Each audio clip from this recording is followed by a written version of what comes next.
Et la lachot, Chodesh Tov u'Mevorach, Rabotai. Nous sommes aujourd'hui le 30e jour du mois de Sivan. Et il nous reste 1, 2, 3 mois jusqu'à la fin de l'année. Et aujourd'hui, on a un message basé justement sur la Torah 1, 2, 3, 123 de Rabbi Nachman Breslev. Un message, j'ose dire, extraordinaire qui prolonge la vie. On aime chercher des sgoulottes, mais des fois, dans notre vie, on arrive face à des murs. C'est quoi des murs? Il n'y a plus de logique. Je ne sais plus quoi faire. Et c'est justement à ce moment-là que Rabbi Nachman Breslev nous apprend dans cette Torah, la 1, 2, 3, qu'il faut ce qui s'appelle en hébreu « le'ashlich et hasechel ». J'étais envoyé, abandonner la logique, et c'est à partir de là qu'elle commence la Emouna. Car tant que j'arrive à tout contrôler, où c'est logique, où je comprends ce que je dois faire, alors ça va, je suis ma logique. Mais Korach, qu'on vient de lire, qu'est-ce qu'il dit Rashi? Ve Korach chez piqué à Chaya, Mara l'eshtudzo. Korach qui était trop intelligent, il réfléchissait toujours. Comment ça se fait qu'il a fait quelque chose si, excusez-moi de dire, bête, tipchi?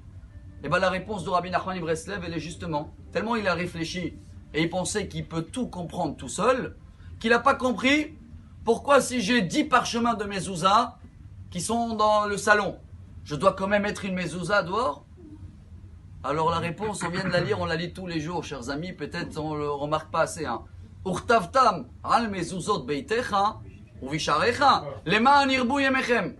Ça veut dire, mais la mezouza ne comprend pas, c'est vrai, il n'y a pas de logique. Pourquoi il n'y a pas de logique? J'ai 10 parchemins dans le salon, pourquoi je dois mettre quand même une devant la porte? Il n'y a pas de logique, mais c'est là où Dieu il me dit dans la Torah, leman irbu yemechem vime benechem. Là tu vas prolonger la vie et tu vas avoir une vie extraordinaire. Pourquoi? Chacun de nous qui fait ses programmes, et il faut les faire, attention, quelqu'un qui n'a pas mangé de la journée, il ne se sent pas bien, il a mal au ventre, il ne peut pas dire, bon Hachem, je prie, tu me guéris. Hachem te dit, va manger, c'est logique. Mais si après manger, tu as toujours mal au ventre, alors là, c'est la volonté de Dieu. Là, ça s'appelle, j'ai mis la logique de côté, je ne peux pas comprendre. Et je commence la Emouna. D'où on apprend tout ça? Parashat Kitetse, quand on envoie les oiseaux. Comme ça, on appelle la mitzvah des oisillons. Shaleach teshalach et ha'em ve'et ha'banim tikach lach. Em, en hébreu, c'est im. Im, c'est le doute. Quand je ne comprends pas, qu'est-ce que je dois faire? Shaleach, la paracha de la semaine dernière. Shlach, shlach korach. Je fais un lien avec les deux parachiotes. La logique de Korach, abandonne. Shlach, c'est abandonne. Et là, tu arrives à Chukat. C'est quoi Chukat? C'est la loi, c'est la vache rouge. Les choses qu'on ne peut pas comprendre. Pour cela, Rabotai, comment on dit désirer en hébreu? Cheshek. Si on va avoir un désir dans la journée, Cheshek, c'est les initiales des 3 parachiotes en ce moment. C'est quoi?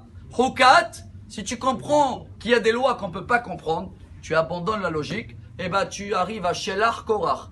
Tu as envoyé la pensée de Korach de pouvoir tout contrôler. On va terminer en beauté. Quel lien avec notre Shrodesh? Au Shrodesh, c'est Tammuz. En valeur numérique, ceux-là qu'ils aiment pour bien retenir, c'est 453. C'est exactement la valeur numérique. Im en sechel. Quand il n'y a pas de logique, c'est là que ça commence le mois de Tammuz qui est un peu dur selon le Zohar HaKadosh. Mais si à partir d'aujourd'hui on commence à comprendre, j'arrive face à un mur, j'abandonne ma logique, je fais confiance à Dieu, et vous allez voir comment cette Torah de 1, 2, 3 de Rabbi Nachman va nous amener dans le bon chemin qu'on va pouvoir marcher comme des grands. Amar Rabbi Elazar, Amar Rabbi Hanina.